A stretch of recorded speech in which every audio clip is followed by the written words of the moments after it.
Hello, welcome back to my channel.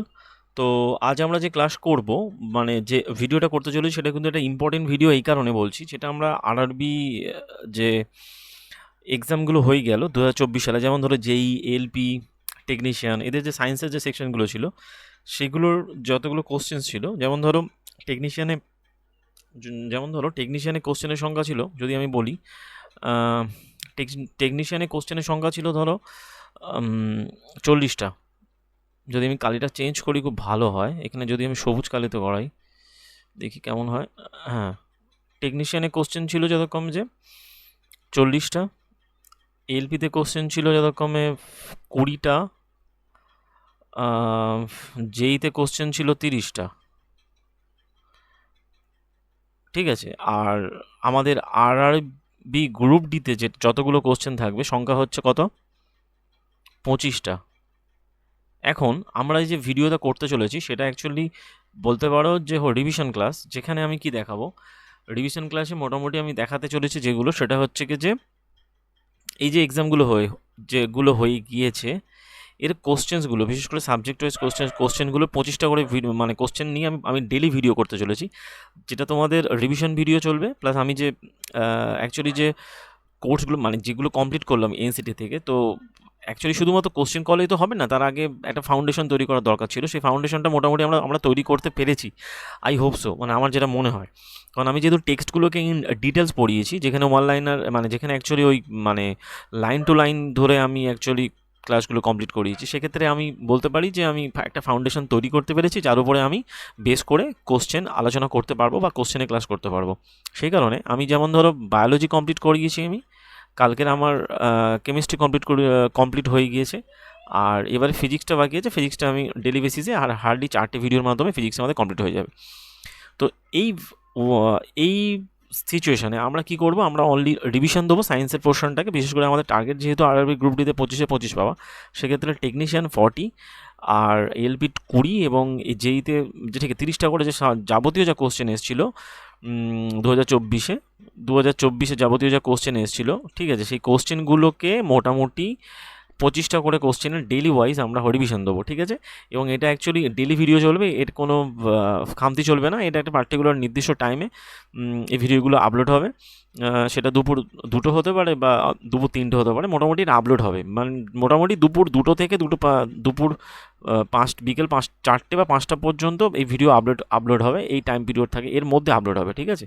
কারণ particular এই নির্দিষ্ট টাইমে সব কিছু বলা যায় না, অনেক সময় ইন্টারনেট থাকে না, অনেক সময় কারেন্টের সমস্যা হয়, অনেক সময় আপলোডেশনের প্রবলেম হয়। সেক্ষেত্রে আমরা একটা নির্দিষ্ট টাইম দিলাম, দুপুর 2টো থেকে দুপুর বিকেল 5টা, এর মধ্যে মোটামুটি এই ভিডিওগুলো আপলোড হবে। প্রথমে আমরা বায়োলজি দিয়ে শুরু করছি, বায়োলজি কমপ্লিট করার পর আমরা কেমিস্ট্রি শুরু করবো। ওকে, তাহলে চলো ভিডিও শুরু করি, লেট স্টার্ট। প্রথম কোশ্চেন আসছে, বলা হয় লিজম্যানিয়া বলে যে জীবটা আছে অ্যাকচুয়ালি প্রোটোজোয়া, তারা কী করে থাকে, তারা কী পদ্ধতিতে প্রজনন ঘটে। লিজম্যানিয়ার ক্ষেত্রে বাইনারি ফিশন সম্পন্ন হয়। আমরা তো বলেছিলাম যে যেগুলো সিঙ্গেল সেল হয় তাদের মধ্যে অযৌন জনন অ্যাসেক্সুয়াল যে থেকে রিপ্রোডাকশন সম্পন্ন হয়ে থাকে। সেই অ্যাসেক্সুয়াল রিপ্রোডাকশনের বিভিন্ন পার্ট ছিল, যেমন হচ্ছে কি বলা হয় যে যেমন হচ্ছে কি বলা হয় যে ঠিক ফিশন, তারপরে রিজেনারেশন, তারপরে ওই যে ডিভিশনের যে এই ব্যাপারগুলো, রিজেনারেশন মানে যাকে বলা হয় বিভেদীকরণ, তারপরে হচ্ছে কি ফ্র্যাগমেন্টেশন, তারপরে হচ্ছে স্পোর ফর্মেশন, তারপরে হচ্ছে হাইব্রিড বলা হয় বার্ডিং পদ্ধতি, স্পোর ফর্মেশন, ফ্র্যাগমেন্টেশন, বার্ডিং মানে যাকে বলা হয় বার্ড তৈরির মাধ্যমে কোরকম। তো তার মধ্যে মোটামুটি পড়ছে বাইনারি ফিশনে সম্পন্ন হয়ে থাকে। কারণ এখানে আমরা বলেছিলাম ফিশনের 3টে পার্ট ছিল, ফিশনের 3টে পার্ট সম্পর্কে আমরা বলেছিলাম। একটা হলো সিঙ্গেল, একটা হলো বাইনারি, একটা হলো মাল্টিভিশন পদ্ধতি, ঠিক আছে। মাল্টিভিশন কার ক্ষেত্রে হয়ে থাকে, প্লাজমোডিয়ামের ক্ষেত্রে হয়। আর বাইনারি ভিশন কার ক্ষেত্রে হয়ে থাকে, বাইনারি ভিশন সম্পন্ন হয়ে থাকে একটা নির্দিষ্ট তলে, কার ক্ষেত্রে হয়ে থাকে, লিজম্যানিয়ার ক্ষেত্রে। ওকে, তাহলে ফার্স্ট কোশ্চেনের অ্যান্সার হয়ে গেল। এখন এই অ্যান্সারের পার্সপেক্টিভে আমরা দেখবো, যে ঠিক আছে প্রমাণটা দেখে নেবো, যেটা অ্যাকচুয়ালি আমরা পড়িয়েছিলাম। সেটা হলো কোথায়, সেটা হলো এইটা, যে প্রথমে বলা হচ্ছে যে এই যে ফিশন বা বিভেদীকরণ যেটা আমরা পড়িয়েছিলাম, এখানে আবার কালার চেঞ্জ করতে হবে, লাল দিতে হবে, নাহলে হবে না। যাই হোক, মোটামুটি এখানে ফিশনে দেখেছিলাম যে ফিশন অ্যাকচুয়ালি পরিলক্ষিত হয় বিভিন্ন ধরনের এককোষী জীবের ক্ষেত্রে হয়ে থাকে, কোষ বিভাজনের ক্ষেত্রে এককোষী জীবে, সেক্ষেত্রে বহু ব্যাকটেরিয়া প্রোটোজোয়ার ক্ষেত্রে সম্পন্ন হয়। এখন এই অ্যামিবার ক্ষেত্রে যে কোনো তলে ঘটতে পারে, বাট এই যখন এককোষী দেহ লিজমিনিয়া হবে, এর ক্ষেত্রে একটা নির্দিষ্ট তলে সম্পন্ন হয়, ঠিক আছে, এবং সেক্ষেত্রে নির্দিষ্ট তলে সম্পন্ন হয়, কোষের এক প্রান্তে একটা চাবুকের মতো অংশ থাকে, এদের ক্ষেত্রে অ্যাকচুয়ালি দ্বিবিভাজন ঘটে থাকে। সংগঠন দেখতে পাওয়া যায় এদের ক্ষেত্রে কালাজ্বরে এক প্রান্তের জীব এবং নির্দিষ্ট অংশে সম্পন্ন হয়ে থাকে, ঠিক আছে। এখান থেকে আমরা যেটিকে প্রমাণও পেয়ে গেলাম, এই যে লিজমেনিয়া, এখান থেকে এই চাবুকটা মোটামুটি ডাবল ডুপ্লিকেশন করে এই যেটা মাঝখান থেকে ভাগ হয়ে গিয়ে দুটো আলাদা আলাদা জীব তৈরি করে, হয়ে গেল। তারপরে চলেছে পরের স্লাইডে বলা হচ্ছে 2 নম্বর কোশ্চেন, যেখানে বলা হচ্ছে যে Mendel studied traits such as the flower colour and the seed shape in P plants, this traits call. Mendel মটরশুঁটি উদ্ভিদের ফুলের রং এবং বীজের আকারের মতো বৈশিষ্ট্য অধ্যয়ন করেছিলেন। এই বৈশিষ্ট্যকে বলা হয় ভ্যারিয়েবল ক্যারেক্টার্স। কেন ভ্যারিয়েবল ক্যারেক্টার বলা হয়, এখন এর পার্সপেক্টিভ আমরা দেখবো। এইগুলো প্রয়োজনীয় ইউনিট, জেনেটিক ও ডোমিনেন্ট ক্যারেক্টার বলা হয় না। এটা আরআরবি যেইতে এসেছিলো, যে রকম 17-12তে এসেছিলো, আগেরটা যেমন ওই আগেরটা ও 17-12তে এসেছিলো, ঠিক আছে। এখানে আবার আমাদের কালার চেঞ্জ করতে হবে। তো মোটামুটি কী দেখেছিলাম আমরা, যে মেন্ডেল তার পরীক্ষার জন্য বাগানের মটর গাছের কিছু মানে এখানে আবার কালার চেঞ্জ করতে হবে। তো এই এক ঝামেলা। যাই হোক, মোটামুটি এটা বিপরীতধর্মী কিছু বৈশিষ্ট্যগুলো ব্যবহার করেছিলেন, যেমন গোলাকার কুঞ্চিত বীজ, দীর্ঘ খর্ব উদ্ভিদ, এইগুলোকে এই চারিত্রিক বৈশিষ্ট্যের কথাই তিনি এখানে উল্লেখ করা হয়েছে। সেক্ষেত্রে তিনি যে উদ্ভিদের মধ্যে সংকরণ ঘটিয়ে দীর্ঘ বা খর্ব অপত্য উদ্ভিদ সৃষ্টি করেন, তার মধ্যে F1 জনুতে ম্যাক্সিমামটা উদ্ভিদ ছিল, উদ্ভিদ ছিল যেটিকে দীর্ঘ। এটা দিয়ে অ্যাকচুয়ালি কোশ্চেন আছে পরের যখন স্লাইডে কোশ্চেন দেখবো। এখানে যেটা ছিল পরীক্ষার জন্য এই বৈশিষ্ট্যগুলো ব্যবহার করেছিলেন। এটাকে বলা হয় দৃশ্যমান, এটাকে বলা হয় বিপরীতধর্মী দৃশ্যমান চারিত্রিক বৈশিষ্ট্য, এইটার কথাই বলা হয়েছে, ঠিক আছে। তারপরে স্লাইডে চলে যাই, আগেরটা আমরা কি দেখলাম, যেটিকে ভিজিবল ক্যারেক্টারের সম্পর্কে দেখলাম, যেটা আমরা পেয়ে গেলাম যেটি ভিজিবল ক্যারেক্টার, ঠিক আছে। এখান থেকে আমরা ভিজিবল ক্যারেক্টারের সম্পর্কে পেলাম। তারপরে চলে আসছে পরের স্লাইডে, বলা হয়েছে যে seeds are that are disposed by animals, যে মানে প্রাণীদের দ্বারা যে সমস্ত বীজগুলো ছড়ানো হয়, মানে হয় প্রজনন, মানে অ্যাকচুয়ালি যেটি দূরবর্তী স্থানে বাহিত হয়, সেগুলো কী হয়ে থাকে, যেটি হুকস থাকে, এদের ক্ষেত্রে এই সমস্ত বীজগুলোর ক্ষেত্রে এরকম হুকস থাকে, এবং এরা এডিবল ফ্লেশ হতে পারে। এরা আকারে ছোট আর লাইট হয় না, এটা অ্যাকচুয়ালি বায়ুর মাধ্যমে বাহিত হয়। হ্যাভ উইংস অর ফ্লিচ, এটাও বায়ুর মাধ্যমে বাহিত হয়। ক্যান ফ্লোট, এটা অ্যাকচুয়ালি জলের মাধ্যমে বাহিত হয়, ঠিক আছে। তো সেক্ষেত্রে have hooks and edible flash, এটা থাকে, ওদের যে শাঁসালো অংশটা থাকে খাবারের জন্য। আরআরবি যেইতে এসছে, যেরকম হয়েছে 17-12-2024। যাই হোক, তারপরে কোশ্চেনে চলে যায় 4 নম্বর, what are the 2 versions of the gene controlling the a trait. একটা বলতে হবে যে জিনের দুটো অ্যালিল থাকে, দুটো বিপরীতধর্মী ক্যারেক্টার থাকে, দেয়ার আর 2 অ্যালিলস।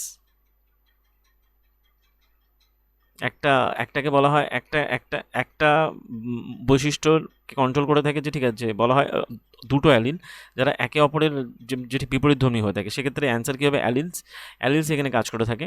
এটা আরআরবি যেইতে এসেছে রকমের 17-12-2024 মোটামুটি কোশ্চেনটা মানে এসছিল। তাহলে এটা আমরা জানলাম কি, একটা জিন কন্ট্রোল হয়ে থাকে দুটো বিপরীতধর্মী, এটাকে বলা হয় যে two opposites allele control them. তারপরে স্লাইডে কোশ্চেনে যাব, যেখানে আমরা দেখবো এখানে আবার কালারটা চেঞ্জ করতে হবে, কালার চেঞ্জ করে লালে যাব। যাই হোক, মোটামুটি এখানে কি দেখবো, এই যে বংশানুসরণ পদ্ধতিতে মোটামুটি ডিএনএ ক্ষেত্রে প্রোটিন সংশ্লেষে কাজ করে, তার উৎস হলো ডিএনএ। আমাদের যে বৈশিষ্ট্যগুলো অ্যাকচুয়ালি এই যেগুলো প্রকাশ পায়, তো সেক্ষেত্রে ডিএনএ যে অংশ একটা প্রোটিন তৈরির জন্য তথ্য প্রদান করে, সেটাই হলো প্রোটিন তৈরির জন্য দায়ী জিন। ওকে, এখন এই জীবের যে সকল বৈশিষ্ট্যগুলো, চারিত্রিক বৈশিষ্ট্য আমরা আলোচনা করব, সেটা প্রোটিন দ্বারা কীভাবে নিয়ন্ত্রিত হয়, সেক্ষেত্রে আমরা এখান থেকে দেখতে পারবো। যেমন উদ্ভিদ দেহে যে হরমোন থাকে, তার বৃদ্ধিকে উদ্দীপিত করতে সাহায্য করে। উদ্ভিদের উচ্চতা একটা নির্দিষ্ট হরমোন দ্বারা প্রভাবিত হয়, সেরকমভাবে উদ্ভিদের হরমোনের পরিমাণ যথেষ্ট পরিমাণে কার্যকারিতার উপর ডিপেন্ড করে থাকে। এটাও অ্যাকচুয়ালি জিন দ্বারা কন্ট্রোল হয়। এই প্রক্রিয়া একটা গুরুত্বপূর্ণ উৎসেচকের কথা যদি আমরা বিবেচনা করি, সেক্ষেত্রে দেখতে পাবো যে উৎসেচকটা অধিক মাত্রায় ক্রিয়াশীল হয়, তবে সেক্ষেত্রে প্রচুর পরিমাণে হরমোন সংশ্লেষিত হয়। এর ফলশ্রুতিতে উদ্ভিদটা দীর্ঘ হয়। যেমন উৎসেচক সংশ্লেষণের জন্য দায়ী জিনটার কোনো পরিবর্তন হয়, তবে উৎসেচকটা ক্রিয়াশীলতার মাত্রা হ্রাস পায় এবং কম পরিমাণে হরমোন সংশ্লেষিত হয়। তাই মোটামুটি এই প্রলক্ষণ চারিত্রিক বৈশিষ্ট্যগুলো জিন দ্বারা কন্ট্রোল হয়। এটাই অ্যাকচুয়ালি মেন্ডেল এইটা প্রমাণ করেছিলেন, যে ওই স্বাধীন সঞ্চরণ সূত্র আর জন কোষের যেটি প্রতিলিপিকরণের এই স্বাধীন সঞ্চরণের সূত্রের মাধ্যমে বলেছিলেন যে ওই বৈশিষ্ট্যগুলো একটা জিন থেকে অন্য জিনে স্থানান্তরিত হয় পৃথক স্বাধীন খণ্ডগ্রুপে। ঠিক আছে, তার পরের স্লাইডে চলে যাই। পরের স্লাইডে চলে দেখবো কী কোশ্চেন, 5 নম্বর কোশ্চেন। 5 নম্বর কোশ্চেনে কী বলা হচ্ছে, এখানে বলা হচ্ছে which of the following plants propagates through the runners বলা হচ্ছে যে ওই রানার্স মানে ধাবকের মাধ্যমে বাহিত হয় কোনটা, কোন জাতীয় উদ্ভিদের ক্ষেত্রে। এটা অ্যাকচুয়ালি ওই প্ল্যান্টের ক্ষেত্রে এসছে কোশ্চেনটা, এটা হচ্ছে স্ট্রবেরি অ্যান্সার হবে, কারণ স্ট্রবেরির ওই যে স্ট্রবেরি গাছের এরকম যে পাতাগুলো হয় এরা একে অপরের সাথে কানেক্টেড থাকে যে ঠিক ধাবকের মাধ্যমে।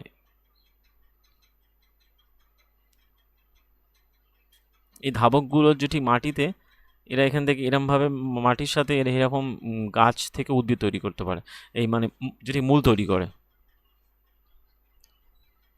ঠিক আছে, এরা এরমভাবে যেটি মূল তৈরি করে এবং এরমভাবে এরা অ্যাকচুয়ালি উদ্ভিদদের প্রজনন সম্পন্ন করতে পারে। আরবি যেইতে এসছে 18/12/2024 এসছে।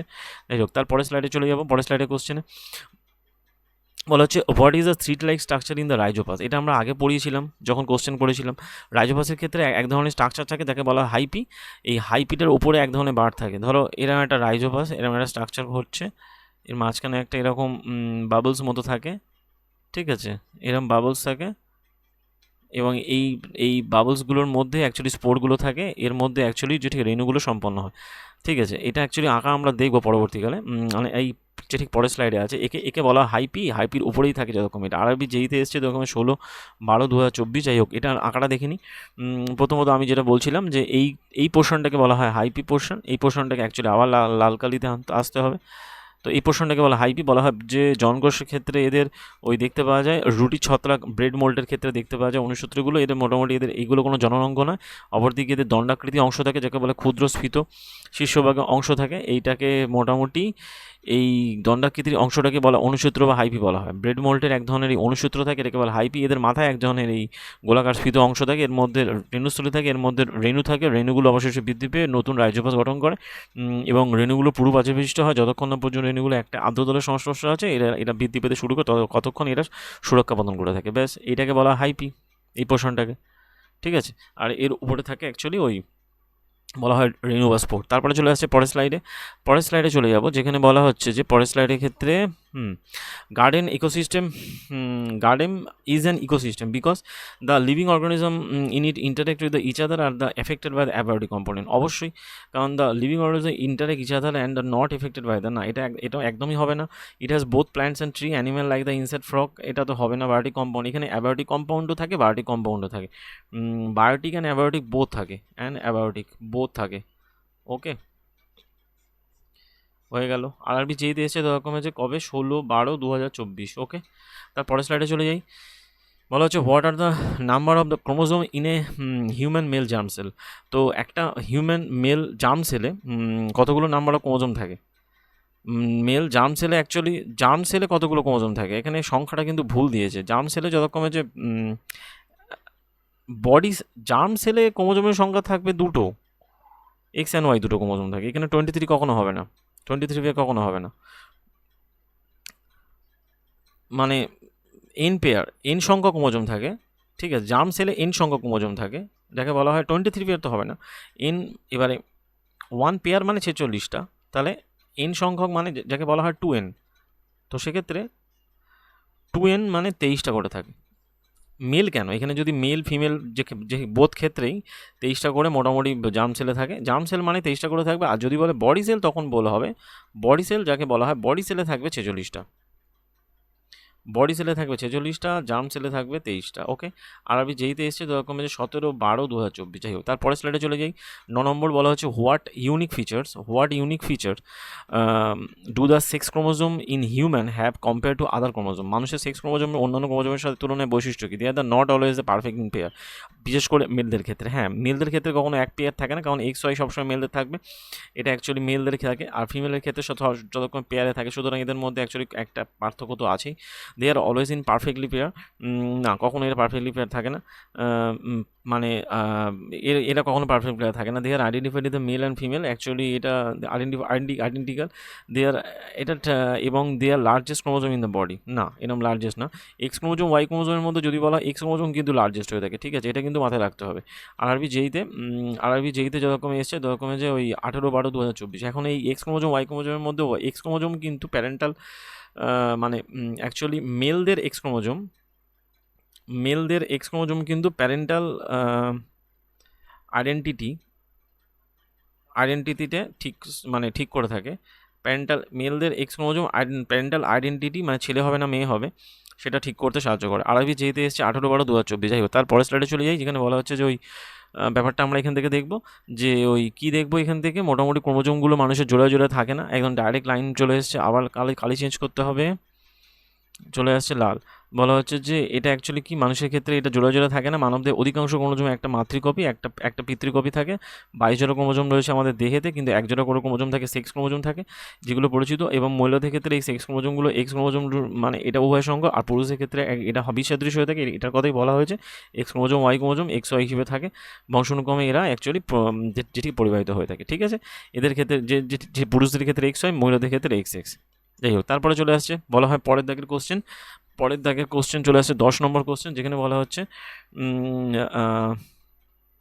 Which of the following is the female germ sell in the plant sell. Plant সেলের ক্ষেত্রে ফিমেল জার্ম সেল হিসেবে কাজ করে থাকে বলা হয় এক্সেল কাজ করে থাকে। কী করে এক্সেল কাজ করে থাকে? এদের অ্যাকচুয়ালি ওই যে স্ট্রাকচারটা হয়ে থাকে, প্রথমত ওভারি, স্টিগমা, স্টাইল। ওভারির মধ্যে থাকে ওভামের মধ্যে থাকে এক্সেল। ওভারির মধ্যে থাকে ওভামের মধ্যে থাকে এক্সেল। এটা আমি ছবির মাধ্যমে দেখাবো। আরআরবি যেই 18/12/2024 এসছে। তো এখানে মোটামুটি চলে আসছে এই যে ব্যাপারটা বলা হচ্ছে কালার চেঞ্জ। তো terminal the ovary contain the ওভিউলের মধ্যে থাকে এক্সেল। এই যেটা বলা হচ্ছে the male germ cell produce the pollen grain fuse with the female gametes present in the ovule, ঠিক আছে, and the female gametes and the fusion of the germ cell of the fertilisation gives us the zygote. এটা আমি actually বাংলাতেও পড়েছিলাম, বাংলাটা এটা সেকশনটা দেখালাম না, মনে হলো ইংলিশটা দেখালাম, ঠিক আছে। ওকে, তারপরে স্লাইডে চলে যাই। পরের স্লাইডে কোশ্চেন দেখবো, হুইচ অফ দ্য ফলোইং, বলা হচ্ছে যে which of the following factors primarily responsible for the survival of the species. যে কোনো স্পিসিসের ফ্যাক্টর জীবন রক্ষার জন্য সাহায্য করে থাকে, সেটা হলো ভ্যারিয়েশন। ভ্যারিয়েশন এটা ইম্পর্টেন্ট একটা পয়েন্ট। ভ্যারিয়েশন অ্যাকচুয়ালি ওই যে হেরিডিয়ান এভলিউশনটা যেহেতু ওখানে ছিল না, তাই এভলিউশন থেকে এই কোশ্চেনটা নেওয়া হয়েছে। এই ভ্যারিয়েশনের জন্য এভলিউশনটা আসে। যাই হোক, আরআরবি যেইতে মোটামুটি এসেছিল 17/12/2024। এই সেকশনটা যদি আমাদের নেই, বাট এটা আমাদের মনে রাখতে হবে যে এটা অ্যাকচুয়ালি ভ্যারিয়েশন। তারপরে চলে আসছে which of the following multicellular organism break into smaller pieces upon, বলা হয় ম্যাচুরেশন। কোন প্রক্রিয়া বহুকোষের জীবগুলো পরিপক্ক হওয়ার সময় যে ঠিক ছোটো ছোটো অংশে বিভক্ত হয় তাকে বলা হয় ফ্র্যাগমেন্টেশনের ক্ষেত্রে জীবগুলো ছোটো ছোটো খণ্ডে বিভক্ত হয়ে তারপরে তা থেকে এক ধরনের পূর্ণজীব তৈরি হয়। এটা আরআরবি যেইতে এসছে রকমের যে 17/12-তে এই যে আমরা ছবিটা দেখবো। মোটামুটি ফ্র্যাগমেন্টেশনের ক্ষেত্রে কী হয়, মাল্টিসেলুলার জীবগুলো, এটা অ্যাকচুয়ালি মাল্টিসেলুলারের ক্ষেত্রে হয়ে থাকে। Multicellular organism with the relative simple body organism, multicellular কিন্তু সিম্পল বডি এবং সিম্পল। এদের প্রসেসটা হলো যে স্পাইরোগ্যাটা এর মধ্যে পড়ে। এই স্পাইরোগ্যাটার ক্ষেত্রে এক্সাম্পল দেখতে পাওয়া যায়। এরা অ্যাকচুয়ালি স্মলার পার্টনে, মানে এদের ম্যাচুরেশনের পর এরা ছোটো ছোটো খণ্ডে বিভক্ত হয়। The pieces of the fragmentation grow into individuals, and can we work out the reason for this based on the activity. This is not true for the all multicellular organisms. সবার ক্ষেত্রে এটা প্রযোজ্য হয় না, শুধুমাত্র স্পাইরোগ্যাটের ক্ষেত্রে প্রযোজ্য হয়। এটা একটা ইম্পর্টেন্ট আর পয়েন্টের মধ্যে পড়ে যাচ্ছে, ঠিক আছে। তারপরে স্লাইডে চলে যাই। 13 নম্বর কোশ্চেন আমরা কি দেখবো, যেখানে আমরা দেখবো which of the following is a true regarding the birth development process in the হাইড্রার ক্ষেত্রে উন্নয়ন প্রক্রিয়া অ্যাকচুয়ালি কোনটা সত্য? হাইড্রার ক্ষেত্রে actually formation of the spore formation হয় না। স্প্লিটিং অফ দ্য সাইটোপ্লাজম না, স্প্লিটিং অফ দ্য নিউক্লিয়াস হয় না। এদের ক্ষেত্রে সেল ডিভিশনটা একটা নির্দিষ্ট অংশে ঘটে থাকে হাইড্রার ক্ষেত্রে। আরআরবি যেইতে এসছে তখন যে হাইড্রার ক্ষেত্রে এরকম বার্ড তৈরি হয়, হাইড্রা এরকম একটা বার্ড মতো তৈরি হয়। যেটা এই যে বারটা অ্যাকচুয়ালি নির্দিষ্ট অংশে যে ঠিক ঘটে থাকে সেটা আমরা দেখবো অ্যাকচুয়ালি কোথায় ঘটে পরের স্লাইডে। যেমন ধরো অর্গানিজম দ্যাট সাচ হাইড্রার ক্ষেত্রে কী হয়, হাইড্রার ক্ষেত্রে হয়ে থাকে যতক্ষণে যে ডিজেনারেটিভ সেল তৈরি হয়ে থাকে রিপ্রোডিউসিং দ্য হাইড্রা, সেক্ষেত্রে কী হয় development outgrowth due to the repetitive cell division at one specific site. এই যে স্পেসিফিক সাইটের কথা বলা হয়েছে, সেক্ষেত্রে this birds develop into tiny individual and when fully mature, যখন এরা ফুললি ম্যাচিওর হয় তখন ইন্ডিভিজুয়াল আলাদা হয়ে যায়। এই যে সেকশনটাতে তৈরি হচ্ছে বার্ডটা তৈরি হচ্ছে, তারপরে ম্যাচুরেশন হচ্ছে, হয়ে এটা কিন্তু অ্যাকচুয়ালি কাট হয়ে যায়, হয়ে গিয়ে আলাদা হয়ে গিয়ে জীবটা বেঁচে থাকে। যাই হোক, তার পরের স্লাইডে চলে যায়, যেখানে আমরা দেখব বলা হচ্ছে যে the first fundamental factor for the evolution, জীবনে উদ্ভবের মৌলিক কারণ প্রথমে কী ছিল, জেনেটিক ভ্যারিয়েশন। জেনেটিক ভ্যারিয়েশনের জন্যই কিন্তু actually fundamental factor of the evolution, যদিও এভলিউশন আমাদের এর মধ্যে নেই। যাই হোক, আমি কোশ্চেনটাকে আনলাম জাস্ট যদি কোনো কারণে পড়ে। আরআরবি যেই 17/12/2024 এসেছে। যাই হোক, তারপরে কোশ্চেনে চলে যাই, what is the final product of the sexual reproduction in plant. Sexual reproduction প্ল্যান্টের উদ্ভিদের ক্ষেত্রে যৌন জননের চূড়ান্ত ফল কী, বলতে হচ্ছে যে পাওয়া যায় বীজ তৈরি হয়, ডিম্বক থেকে তৈরি হয় বীজ। ঠিক আছে, বীজ তৈরি হয় অ্যাকচুয়ালি ডিম্বক থেকে বীজ, আর ডিম্বাশয় থেকে তৈরি হয় বলা হয় ফ্রুটস। ঠিক আছে, তারপরে চলে হয় ডিম্বক থেকে তৈরি হয় বীজ, আর ডিম্বাশয় থেকে তৈরি হয় ফল। আরবি যেহেতু এসে 16/12/2024। যাই হোক, তারপরে চলে আসছে the knowledge of the which two subject play কি role in the formulating of the law of inheritance. ওই কোন দুটো বিষয় অ্যাকচুয়ালি উত্তরাধিকারী সূত্রের ক্ষেত্রে সাহায্য করেছিল, সেটা অ্যাকচুয়ালি বলা হয় ম্যাথ এবং সায়েন্সের এই পার্টটা অ্যাকচুয়ালি এটা কেন হেল্প করেছিল এটা আমি বলছি। আরবি যেইতে এসছে যখন 2016/12/2024 এসছে। এখানে মোটামুটি মেন্ডেল যখন ওই তার এক্সপেরিমেন্টগুলো প্রকাশ করে, মেন্ডেলের এক্সপেরিমেন্টের এই সেকশানে এটা ছিল, যেখানে বলা হচ্ছিল যে মেন্ডেল বলছে যে Mendel blended his knowledge, science and mathematics, and was first one to keep the count of the individual existing particular trait of the generation. সেক্ষেত্রে in the law of inheritance, বংশের উত্তরাধিকারী সূত্রের এই ব্যাপারে মেন্ডেল তা actually এই law of ইনহেরিটেন্সের সাহায্যে ব্যাখ্যা করেছিলেন। যাই হোক, তারপরে স্লাইডে চলে আসছে, বলা হয় যে what is the process of the fusion of the male and female gamete to call the plants. প্ল্যান্টের ক্ষেত্রে কোন পদ্ধতিতে সংমিশ্রণ পদ্ধতি হয় স্ত্রী এবং পুরুষ গ্যামেটের, সেক্ষেত্রে বলা ফার্টিলাইজেশন পদ্ধতিতে অ্যাকচুয়ালি গ্যামেটের মেল গ্যামেট এবং প্লেন, সেক্ষেত্রে ফার্টিলাইজেশন সম্পন্ন হয়। ফার্টিলাইজেশনের মাধ্যমে আরআরবি যেইতে বলা হয় এসেছিল 18/12/2024। যাই হোক, তারপরে স্লাইডে চলে যায়, the special reproductive structure in fungi like the রাইজোপাসের ক্ষেত্রে germinate from the new individual.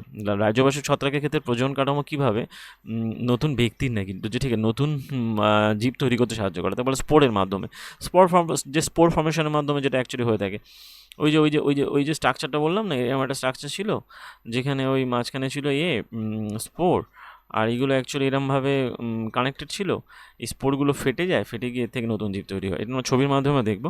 ওই যে বলতে হবে যে রেণুগুলো প্রাচীর বেষ্টিত হয়, যতক্ষণ পর্যন্ত রেণুগুলোর মধ্যে থাকে এই রেণু বা স্পোরগুলো থাকে, স্পোরগুলো মোটামুটি ফেটে যায়, আর্দ্রতলে সংস্পর্শে সুরক্ষা প্রদান করে, বৃদ্ধি পেয়ে রাইজোপাস এগুলো ফেটে গিয়ে মোটামুটি নতুন জীব তৈরি করতে পারে স্থিতগোলাকার, এই যে ঠিক নতুন জীব তৈরি করে। যাই হোক, তারপরে স্লাইডে চলে যাই, 19 নম্বর স্লাইড, যেখানে বলা হচ্ছে 19 নম্বরে কি দেখবো আমরা, দেখবো যে হুইচ অফ দ্য ফলোয়িং, বলা হচ্ছে যে which of the following organism reproduce by regeneration বা পুনরুৎপাদন পদ্ধতির মাধ্যমে প্রজনন সম্পন্ন হয় কাদের, সেক্ষেত্রে বলা হয় প্ল্যানেরিয়ার ক্ষেত্রে কী হয়, প্ল্যানেরিয়ার ক্ষেত্রে মোটামুটি বলা হয় রিজেনারেশনের মাধ্যমে জীব সম্পন্ন হয়। সেক্ষেত্রে প্ল্যানেরিয়া আমরা দেখেছিলাম, প্ল্যানেরিয়ার ক্ষেত্রে এই যে প্ল্যানেরিয়া মোটামুটি দেহটা ভেঙে যাচ্ছে, দেহটা মোটামুটি ভেঙে গিয়ে কী তৈরি হচ্ছে, এরকমভাবে প্রথমে এই স্ট্রাকচারে আসছে, প্রত্যেকটা খণ্ড থেকে একটা করে জীব তৈরি হচ্ছে, বলা হয় রিজেনারেশন পদ্ধতির মাধ্যমে। এটা হয়ে থাকে কার ক্ষেত্রে, এটা অ্যাকচুয়ালি প্ল্যানেরিয়ার ক্ষেত্রে হয়ে থাকে। ঠিক আছে, তারপরে কোশ্চেনে চলে যাই, যেখানে বলা হচ্ছে স্লাইডে, according to the Mendel F1 জন্য progeny the crossing all tall pea plants with short pea plants. মেন্ডেলের লম্বা মোটর গাছ ছোটো মোটর গাছের মধ্যে কোন বৈশিষ্ট্যটা প্রকাশিত হয়, সবসময় লম্বাটা প্রকাশিত হয়, যেটা আমরা আগের স্লাইডে দেখেছিলাম প্রথমের দিকে। আরআরবি যেহেতু এসছে 18/12-তে, কোথায় এসছে যতক্ষণে যে এই যে মেন্ডেল যখন তার পরীক্ষাগুলো করেছিলেন F1 জনুতে অ্যাকচুয়ালি সব কটা লম্বা বৈশিষ্ট্য ছিল, ঠিক আছে, যা হবে মোটামুটি লম্বা বৈশিষ্ট্য ছিল। এই যে লম্বা বৈশিষ্ট্যগুলোর কথা এখানে বলা হয়েছে দীর্ঘ, এরা সব কটা দীর্ঘ, মানে একটা করে ছোট বৈশিষ্ট্য থাকলেও সেটাকে দীর্ঘ ধরা হয়েছিল। এই বাবার এর অর্থ হলো এই যে মাঝামাঝি বৈশিষ্ট্য ছিল না, সব ছিল মোটামুটি সবগুলো ছিল যেটাকে দীর্ঘ। এদের মধ্যে আবার F2 জনক যেটাকে দ্বিসংকরায়ন ঘটানো হয়েছিল। যাই হোক, তারপরে চলে আসছে, তার মানে ওটা আমরা পেলাম সব কটাই ছিল যেটাকে দীর্ঘ ক্যারেক্টারে। তারপরে চলে আসছি, rose flower pollen has reach sunflower stigma with the through pollination, the pollen will be rejected by the stigma because, গোলাপের ফুলে পরাগ যদি সূর্যমুখী ফুলের পরাগের মধ্যে যায় তা সেক্ষেত্রে পরাগটা স্টিগমা দ্বারা প্রত্যাঘাত হয়। কেন? Pollen was not on of the sunflower, যেহেতু সানফ্লাওয়ারের এই ছিল না, পোলেন ছিল না, সেই জন্য অ্যাকচুয়ালি সেটা অ্যাকসেপ্টেড হয়নি। তার মানে এটাই আমরা বোঝাতে পারছি যে এখানে স্টিগমা স্টাইল আর বলা ওভারি, গর্ভদণ্ড গর্ভমুণ্ড, স্টিগমা মানে গর্ভদণ্ড, স্টাইল মানে গর্ভদণ্ড, আর স্টাইল মানে গর্ভমুণ্ড। সেক্ষেত্রে অ্যাকচুয়ালি আরবি যেইতে এসেছিলো 17/12/2024, যেহেতু একই ফুলের নয় সেই জন্য অ্যাকচুয়ালি এদের মধ্যে ওই সানফ্লাওয়ার যেহেতু সূর্যমুখী যেহেতু একবীজ সূর্যমুখী মোটামুটি ওরা ওই একলিঙ্গ ফুলগুলোর মধ্যে পড়ে। হ্যাঁ, সূর্যমুখী তো একলিঙ্গ ফুলের মধ্যে পড়ে নাকি? বংশগতির ক্ষেত্রে ওই জায়গাটাতে মনে হয় ছিল যে আমরা ওটা পড়েছিলাম যে ওই ইয়ে একলিঙ্গ ফুলগুলোর ক্ষেত্রে স্বপরাগযোগ ঘটে। সেক্ষেত্রে সূর্যমুখীর ক্ষেত্রে হবে না, কমেন্ট, ঠিক আছে। তারপরে স্লাইডে চলে আসছি, বলা what is the purpose of the using the device like the copper T. এগুলো অ্যাকচুয়ালি পারিবারিক পরিকল্পনার ক্ষেত্রে কপারটি ব্যবহার করা হয় কেন? To prevent the fertilize egg from the implanting the uterus, ঠিক আছে। ইউটেরাসের ওই ফার্টিলাইজেশনে যখন ওই এই শুক্রাণু যখন যেটি প্রতীত হয়, এগ যখন ফার্টিলাইজ এগ যেটা অ্যাকচুয়ালি জায়গোট হয়, সেটা যাতে ইমপ্লান্টেশন ইউটেরাসের মধ্যে মানে জরায়ুতে যাতে তার ইমপ্লান্টেশন বা যেটি প্রথম যাতে প্রতীত না হতে পারে সেই জন্য এইটাকে ব্যবহার করা হয়। এইগুলো বাদবাকিগুলো হবে না। কপারটির কাজ হচ্ছে মানে আফটার দ্য ফার্টিলাইজ এগ ইমপ্ল্যান্টিংকে বাধা দেয়, ঠিক আছে। তারপরে স্লাইডে চলে যায়, 23 বলা হচ্ছে which of the following helps in the developing embryo to expel the waste product in case of the human. কোনটা অ্যাকচুয়ালি মানব ক্ষেত্রে গর্ভবতী যেটি ভ্রূণকে বর্জ্যপদার্থ বের করতে সাহায্য করে সেটা হলো প্লাজেন্টা।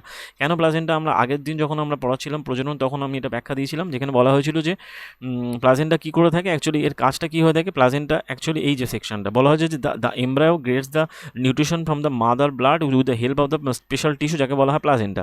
অ্যান্ড এটা কী করে থাকে, this is the disc like structure that embedded in the uterine wall. And এটা কী করে থাকে, এটা অলসো কী করে থাকে, it provide a large surface area এবং ডেভেলপিং জেনারেটেড ওয়েস্ট সাবস্টেন্সেস, ওই যে যেটি ভ্রূণের যাবতীয় ওয়েস্ট সাবস্টেন্সগুলো ওই এর মাধ্যমে মায়ের রক্তের এসে যেটি মেশে প্লাজেন্টার মাধ্যমে, ঠিক আছে, এটাই বলা হয়েছে।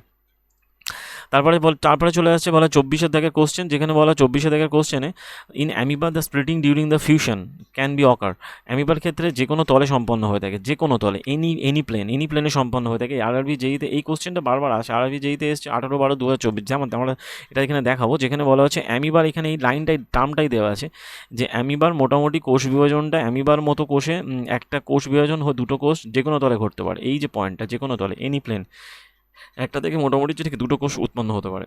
তারপরে স্লাইডে চলে আসছি আমরা লাস্ট কোশ্চেন, যেখানে দেখবো আমরা 25টা করে কোশ্চেন যেহেতু বলছিলাম, what is the role of the stigma in the process of the fertilization. এই ফার্টিলাইজেশন যেটি প্রসেসটা হচ্ছে সেখানে স্টিগমার কী কাজ? স্টিগমা অ্যাকচুয়ালি কী বলেছিলাম, স্টিগমা গর্ভমুণ্ড।